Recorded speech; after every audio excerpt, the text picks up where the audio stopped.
Testing, testing, testing. Well, good evening, good evening, good evening. This is the Minister M L Kimble coming to you guys live. I did want to give you guys an update and provide you guys with the information concerning the complaint that we just filed today in the Lucas County Court of Common Pleas. We are waiting for the assignment of a case number as well as a judge to be responsible for the complaint that we have drafted and filed with Lucas County. The reason that we've decided that we're going to file this complaint, this particular complaint,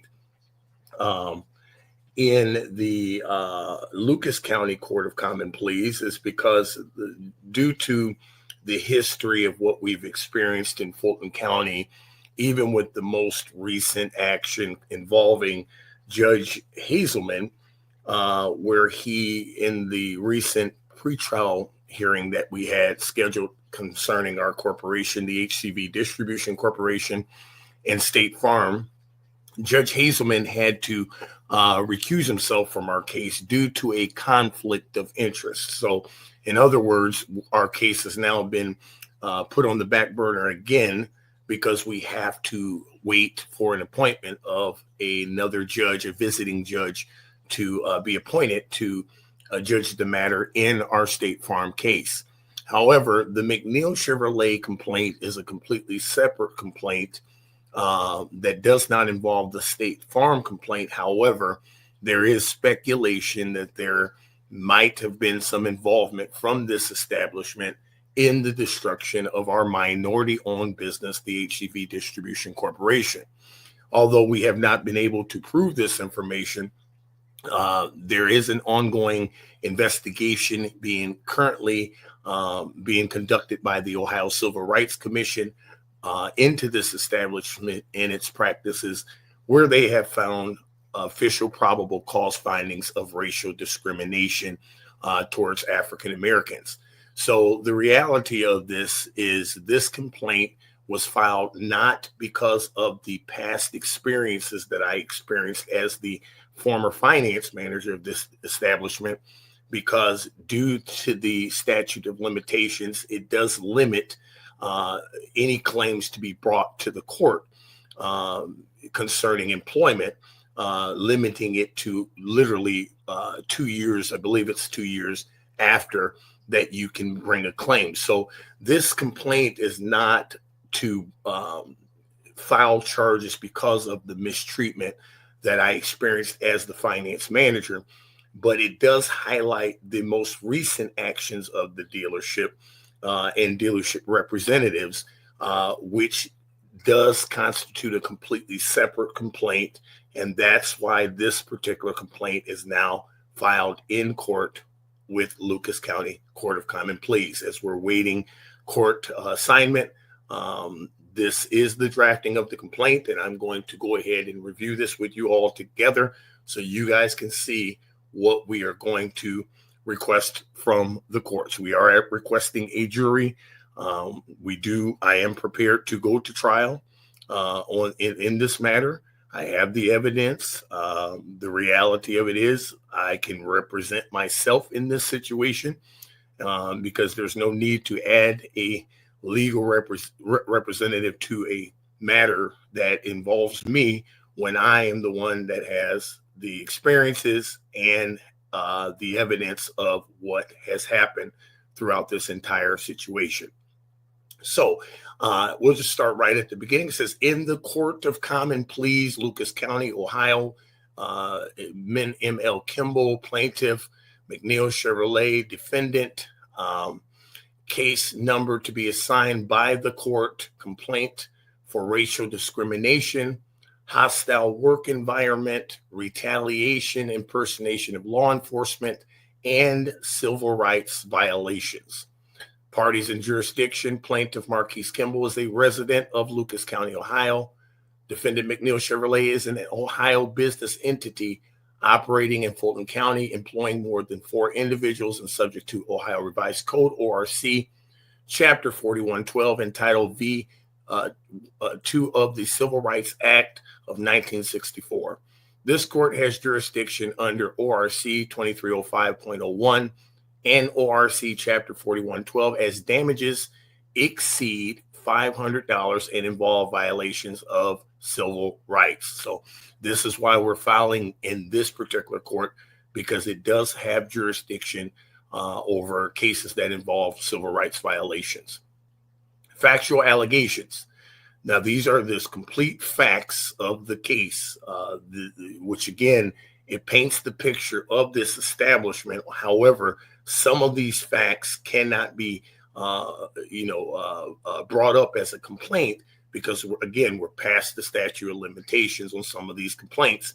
However, it does paint the picture of why it's important that these facts are highlighted. Factual allegations. Plaintiff was employed by defendant as finance manager from 2010 until his constructive discharge in 2018 due to pervasive racial harassment. That is 1,000% correct. What ended up happening, truthfully, with my resignation of this dealership was I had attempted to resign before I actually made the final resignation.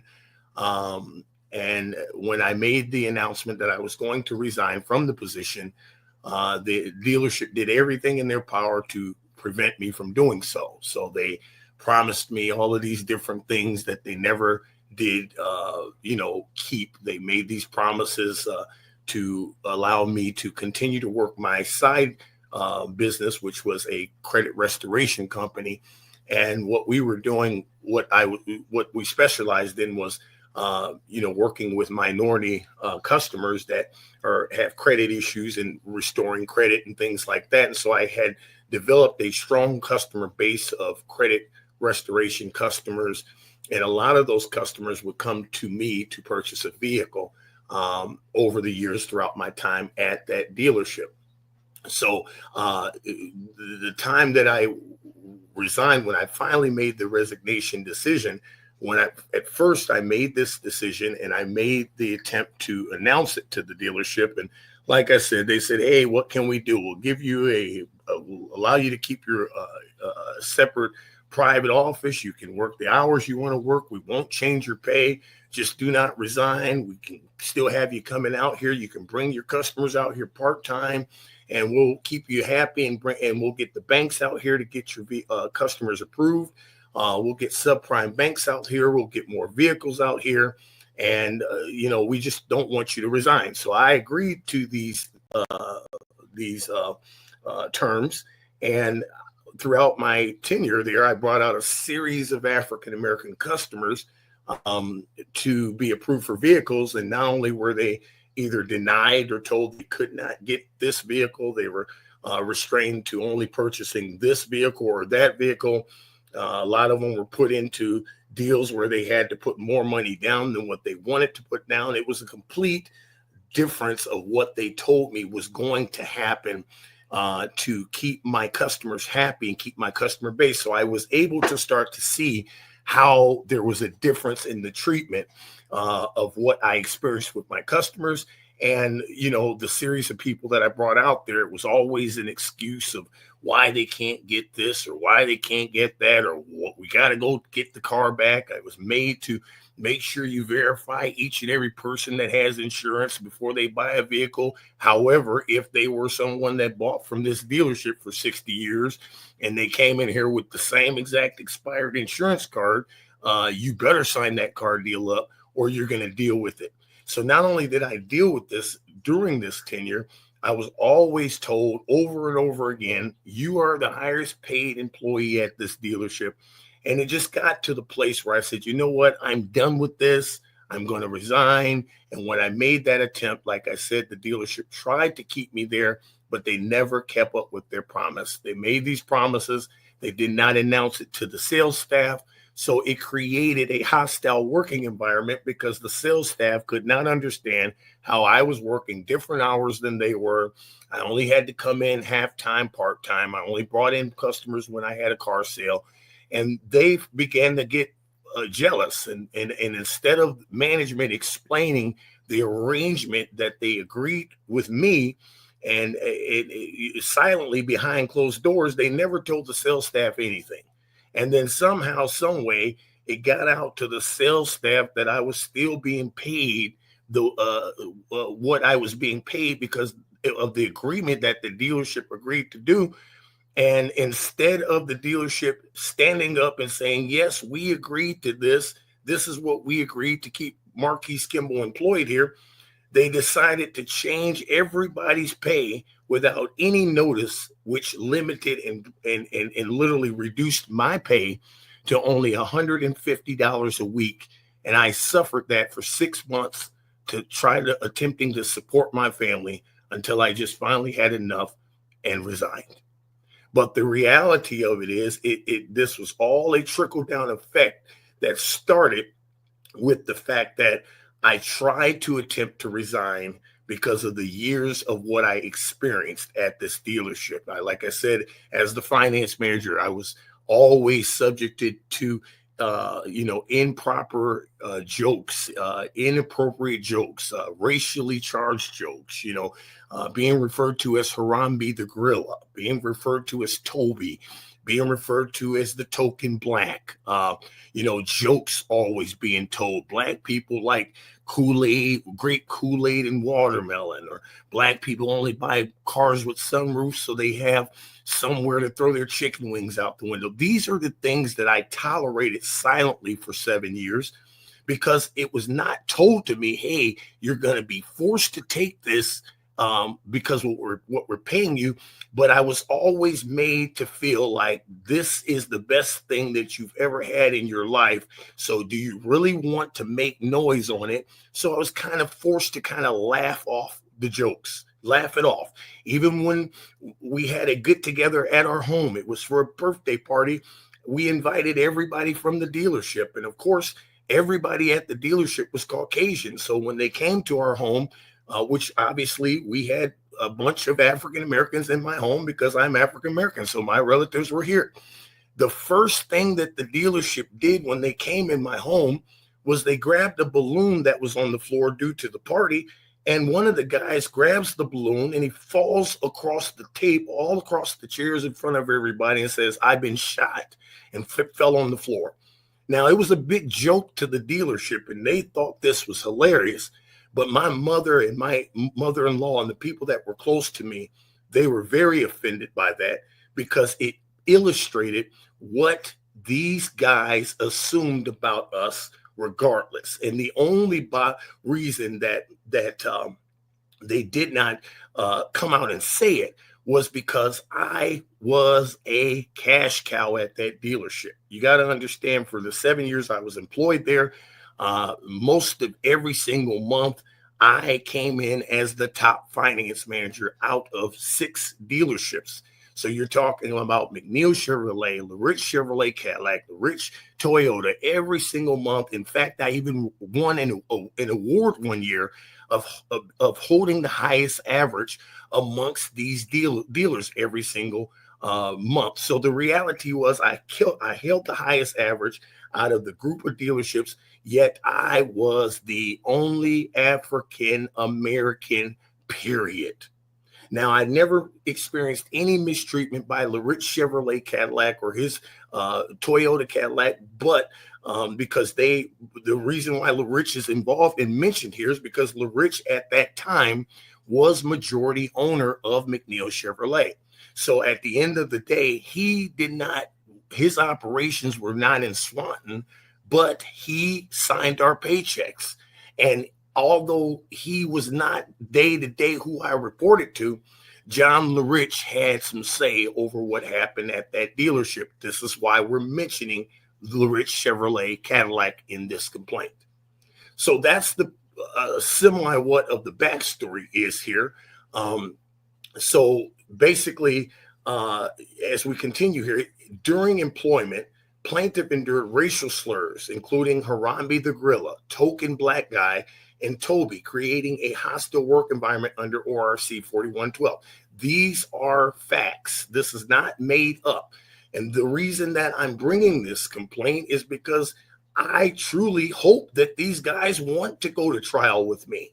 I truly hope that these guys want to get on the stand and literally sit there and try to deny that this behavior was not only went on, but was excused. I can specifically remember certain people, which I will not name in this particular video, that literally referred to me as Harambe the Gorilla.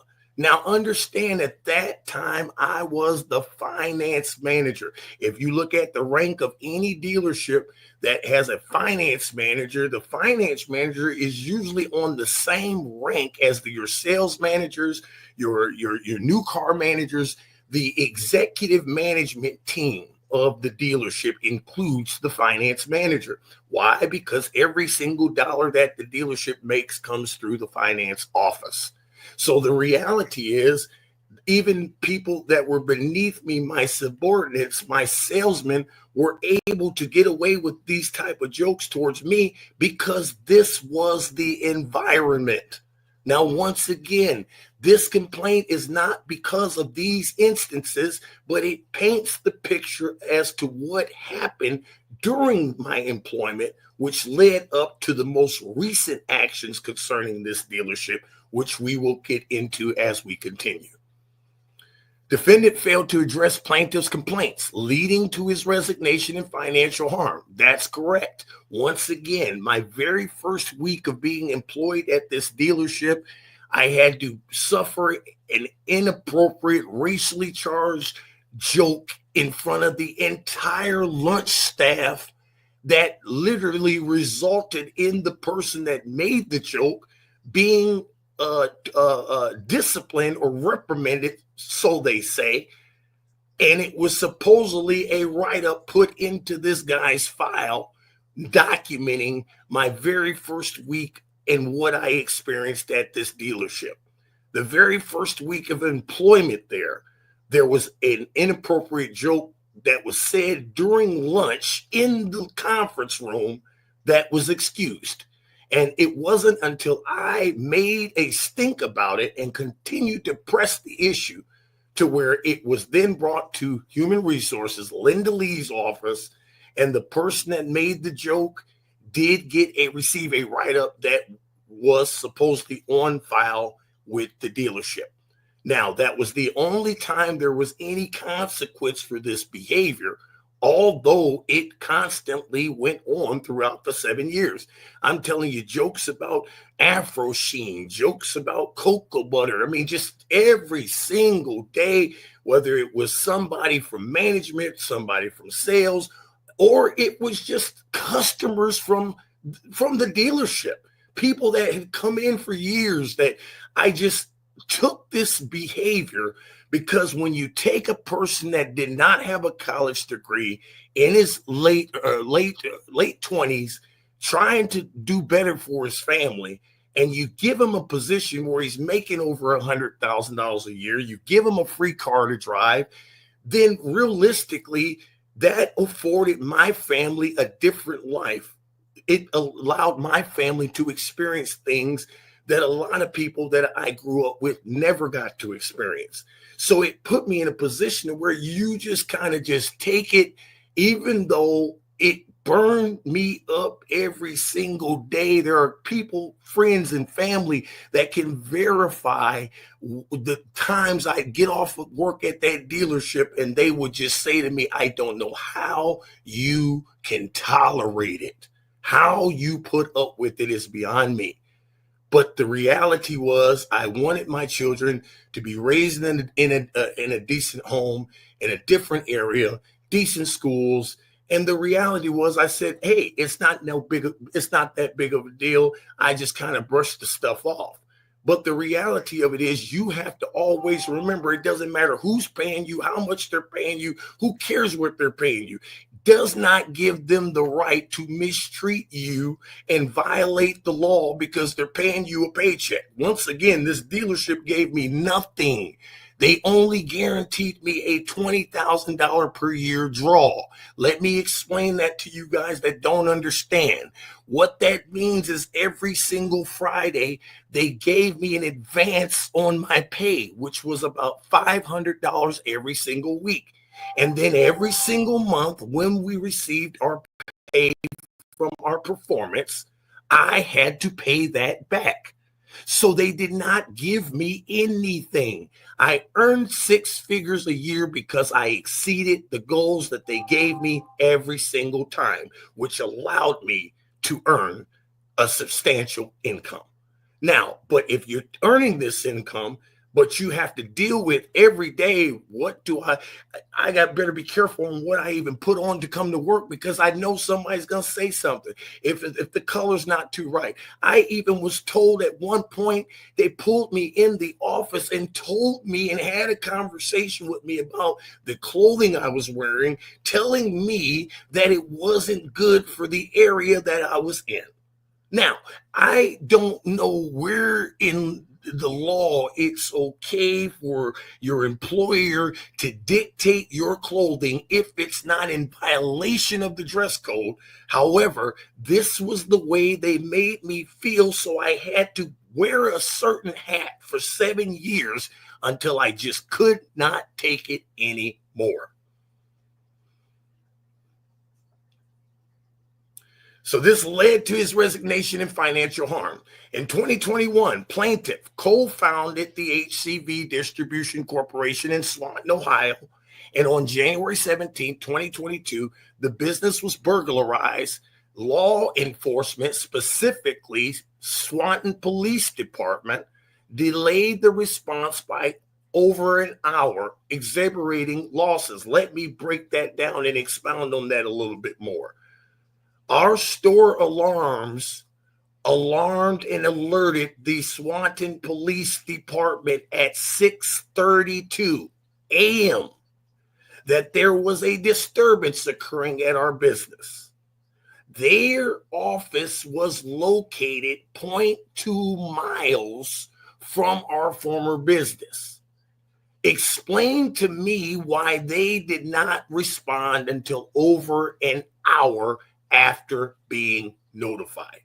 That's where the scam actually starts and begins, because the reality of it is I reside 20 miles from the business, yet they were notified the moment there was a disturbance at our business, but then they decided to investigate me wrongfully, interrogate me wrongfully, obtain my fingerprints wrongfully, and then wrongfully accuse me for insurance fraud and spread this information around to the public.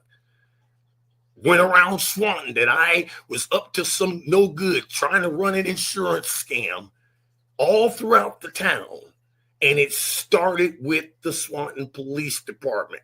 But they refused to tell the public that, wait a second, our chief notified us at 6:32 a.m. that right around the corner from our law enforcement agency, there's an alarm going off at a business that's predominantly, first of all, a only minority-owned business in the city. Secondly, it's right around the corner, across the street from the mayor, next door to Tano's Pizza.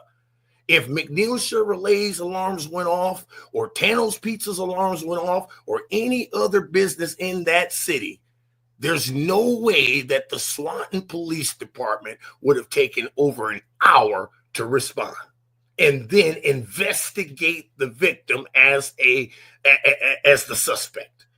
It's the most ridiculous mistreatment that we could have ever experienced. They neglected our business and then mistreated me like I was some kind of a criminal, despite the fact I've never been in trouble in my life, and I currently am an active, official sworn notary for Lucas County. You can't be a notary with a background. However, they were able to publish these false accusations throughout the town, and yet nothing was done about it. This is why we have a separate complaint in Fulton County highlighting exactly what transpired between the Swanton Police Department, State Farm, our former agent, State Farm agent Jeff Lambert. There's an entire separate complaint highlighting those violations. But this particular complaint is to highlight specifically the activity of this dealership and their representatives up until last week, despite the complaints and all of the things that are going on. During the investigation conducted by State Farm, defendant's representative, Jason Koss, impersonated law enforcement and was monitoring my social media platforms. We recorded documented evidence of this guy going to my personal social TikTok platform that had 5,000 followers at one point, to we now have had to close that down out of safety reasons, because what the hell is my former employer, my former direct boss, consistently monitoring my personal social media platforms?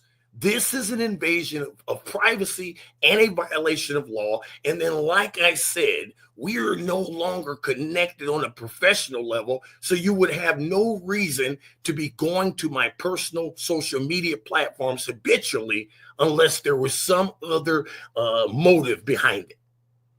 So not only did this guy attempt or contact me impersonating the Swanton Police Department, which we have on recording, literally identifies and says that he's from the Swanton Police Department. Now, I wouldn't have ever brought up my former past treatment of what I went through with this dealership had they never tried to contact me impersonating the Swanton Police Department. Because now it brings question as to why nobody was investigated or questioned at this dealership by State Farm. You're conducting an investigation, then you should have damn well contacted my former employer for 7 years and questioned or got a character witness or anything. They did not even attempt to contact McNeill Chevrolet whatsoever, which is another part of the complaint concerning State Farm. Okay, but during this investigation, Mr. Koss contacted me impersonating the same exact law enforcement agency that mistreated me. Now, understand that the complaints that were filed with the Swanton Police Department against the Swanton Police Department were filed directly with the Swanton mayor. I have direct inbox conversations between me and the mayor, Swanton Mayor Neil Tope, literally highlighting what his officers did to me. And his response of a promise that he gave me was he would get another law enforcement agency involved to help investigate our case. And as soon as we retained legal representation, they decided to drop the case without any further investigations or suspects. You want to explain that to me? What happened to the extra investigation, Mr. Mayor, that you promised? It never happened. That's why we got to hold these elected officials accountable. What are you coming into the office for if you can't even stand up and defend a business that you know was destroyed in your town? How do we have a grand opening, cutting a ribbon with the mayor in right downtown one moment, and then the next moment something happens and nobody stands up and defends us? For 2 years, we've had to fight it. 2 years. And now the judge had to sign off again. Why? Because of a conflict of interest. The same conflict of interest that he had 2 years ago. Why did it take until April for the judge to finally say, I shouldn't be judging this case? This is why this complaint is going to be heard in Lucas County. Why? Because the phone call made where the representative of McNeill's made impersonating law enforcement, that was made to me in Lucas County. So we're done playing the game in Fulton County. This matter will be heard in Lucas County. Too many people in Fulton County know each other. Oh, we're golfing buddies. Oh, you're over in my son-in-law's backyard for a barbecue. I'm sick of that. We need a fair case, and we need a fair opportunity, a fair trial. And I am seeking a trial. I don't want these scams had plenty of opportunities to settle this matter, and they just chose to ignore it. So now let's bring it to the public. Let's go to trial, because I promise you, I will not waste the court's time. I can support every single piece of this complaint that is alleged. None of this is made up. And the dealership's representatives know this. Mr. Koss threatened to sever business ties if Mr. Kimble plaintiff pursued legal action. That is 1,000% yet again another factual fact that happened that nobody even took a look at or questioned. I received a phone call from Mr. Koss saying, I'm hearing through the grapevine, through the city, that you're planning on suing the Swanton Police Department.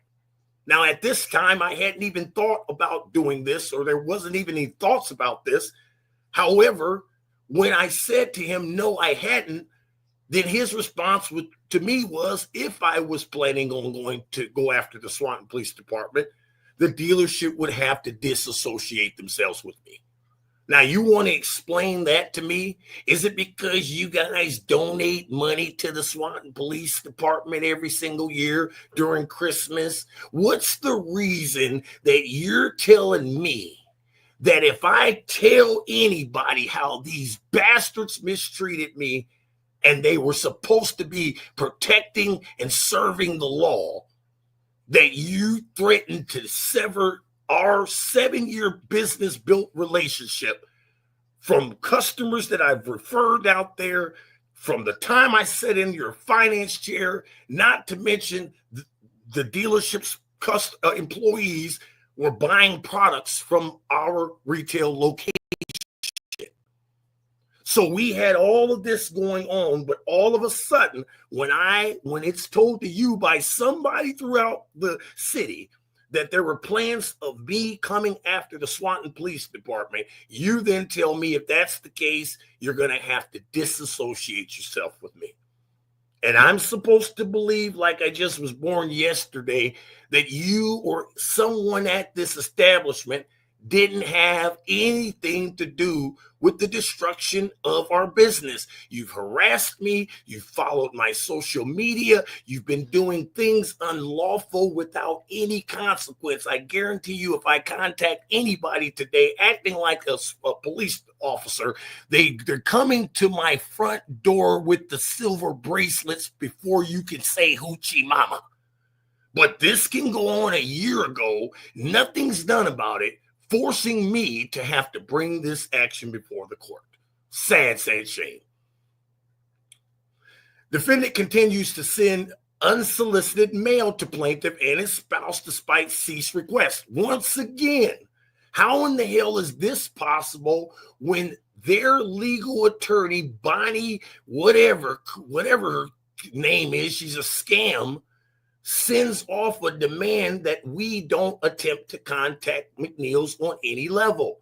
We've honored that, yet these scams have tried to send direct mail to my home addressed directly to me and my spouse, on top of contacting me impersonating the Swanton Police Department, on top of watching and following my personal social media platforms, on top of our past dealings with how I was treated during my tenure as their finance manager. And somehow there's no consequences for that. No, we're seeking judgment from the court at this point. The Ohio Civil Rights Commission, OCRC, is investigating defendant McNeill Chevrolet for systematic racial discrimination against African-American customers. Plaintiff filed complaints with the OCRC, the Federal Trade Commission, and Better Business Bureau, which defendant ignored. Several emails to verify that they have just ignored this because their attorney has received these emails, have not even responded, despite the fact that we've escalated these complaints and escalated these complaints and escalated these complaints. There's several numerous violations here, and it's only because I'm African American that I'm treated this way. There's no way that if my skin color was different, that I would have to make 15,000 complaints to every single regulatory agency there is with supporting evidence, including a police report. Guys, I have a police report from the Lucas County Sheriff's Office where he completely spells out that he verified, heard the evidence, yet this was turned in and nothing was done. No, we're not going to stop until we get down to the bottom of what happened to our business. McNeill Chevrolet also gave us potential suspects to report to State Farm. Do you think they questioned those suspects that we turned in? And how did McNeill's know to give us this person? It sounds like to me there's some cahoots going on, and I'm done playing through Fulton County, playing their stupid scamified clown game to figure out what game is going on today. No, we're going to get down to the bottom of this, and we're not going to stop until you're held accountable. Defendant surveillance caused plaintiff's TikTok account to shut down for safety reasons, furthering emotional distress. That was my very first TikTok platform that I built up to 5,000 followers. After I found out and started noticing that this guy was watching my social media platforms, I'm like, what the hell is this? I shut the page down out of safety reasons. These people know where I live. They know where my family is. My family is safety is an issue now. Why are you directly trying to invite my spouse out to this place of this big place of a scam called McNeill's when you know that there's an ongoing complaint involving your former finance manager? Where's the law at? Where's the protection here? If I can't contact you, you shouldn't be able to contact me. How is that okay? Direct invitations all the way up until last week, guys. This complaint started last year, May of last year. We should not be receiving anything from these guys, especially up until last week, 2025. And you want to tell me that this is not harassment? Stop it. Now let's get into the causes of action. Causes of action. Let's start there. First of all, why is this thing freezing up on me? All right. Let's see here. Cause of action. Count 1, racial discrimination and hostile work environment. Defendant created a hostile work environment through severe and pervasive racial harassments, failing to take corrective action. You guys don't believe me? Listen, I have a birthday card that these guys gave me for my birthday. You know that I'm African American. So why would they go and give me a birthday card with a little black boy on the front of the card in front of a 1956 Chevy? You're going to say, oh, it's just a birthday card. It's nice. No, it's a problem because every single individual at that establishment that signed that birthday card was of Caucasian descent. So it clearly paints the picture of what I went through during my tenure as the finance manager of this dealership. Defendant's conduct constitutes unlawful discrimination under ORC 4112. Count 2, retaliation. Defendant retaliated against plaintiff for opposing discriminatory practices by threatening businesses' association and surveilling social media. We talked about this. I was literally told by this representative that if I reported what happened to me by the Swanton Police Department or proceeded after them legally, that the dealership would have to disassociate themselves with me. Impersonation of law enforcement. Mr. Koss impersonated law enforcement to intimidate plaintiff, a misdemeanor of the first degree. Count 4, defendant interfered with the plaintiff's right to contract freely, discriminatory customer loan practices, and post-employment harassment. Based upon all of this crap, I can't get back in the auto industry at all because of the stain of this complaint. No dealership wants to deal with me, regardless of my history, my past, what my skill sets are, because they're too afraid because of this nasty stain that's out in the public because of McNeill's. Count 4, civil rights violations. Defendant interfered with his plaintiff's rights. So we've covered that. Damages and relief sought. Plaintiff seeks compensatory damages exceeding $500,000 for lost income, emotional distress, and reputational harm. Punitive damages for willful and malicious conduct. Injunction of relief enjoining defendant from discriminatory practices and harassment. Attorney's fees and costs under ORC 41-1205. Prayer for relief, wherefore plaintiff requests judgment for compensatory and punitive damages, injunctive relief mandating anti-discrimination training and policy revisions, attorney's fees, costs, and any other further relief deemed just. Certificate of service, legal basis, hostile work environment claims requiring showing severe pervasive conduct altering employment conditions. Retaliation under ORC 41-1202 applies to post-employment actions. Impersonation statutes criminalize false law enforcement representation to facilitate intimidation. Jurisdiction is proper in Lucas County. Common pleas for claims exceeding $500, supporting evidence, witness testimony, emails, OCR/RC filings, police reports documenting impersonation, disparate loan approval data for African-American customers, and social media logs showing defendants' improper surveillance. So once again, guys, this once upon a time, small, minute situation has now escalated to a major situation, and we are going to seek judgment. These guys got away with how they mistreated me during my employment. They got away with all the things that they did, but they're not going to get away with how they've been, their recent actions and all the things that they've done.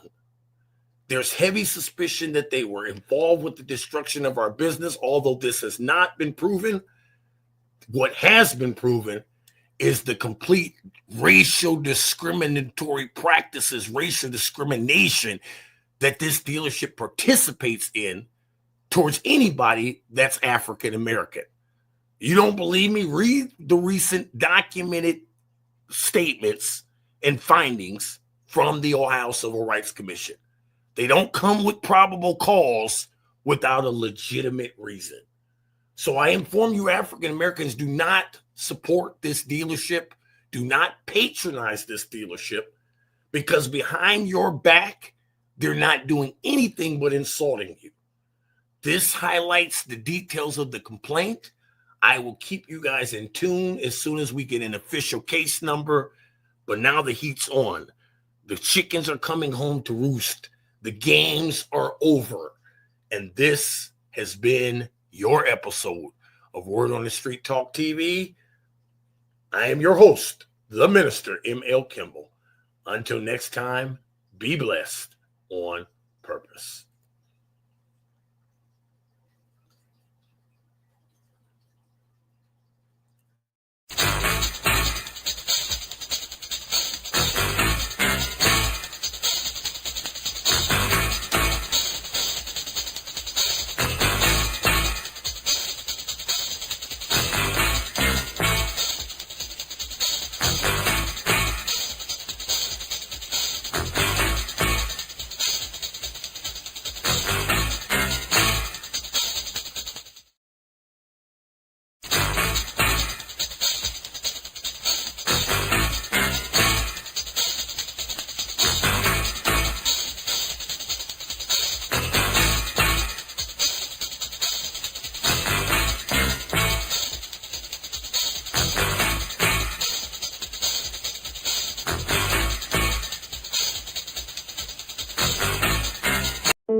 The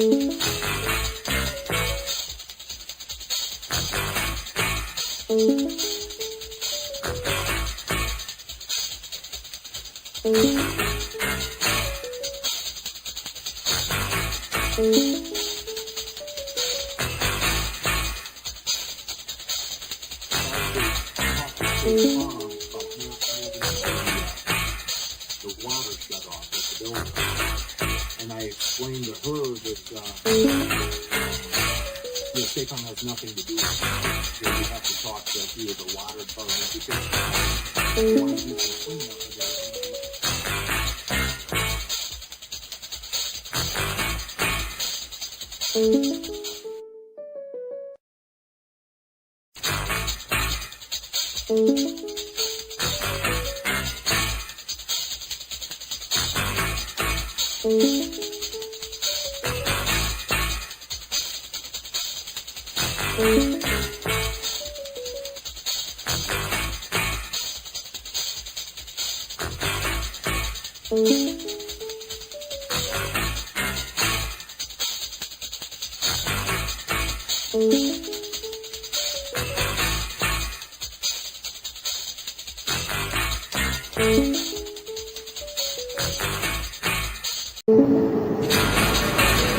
State Farm under fire for numerous violations of civil rights, privacy violations, breach of contract, bad faith practices, discriminatory practices. Don't trust State Farm.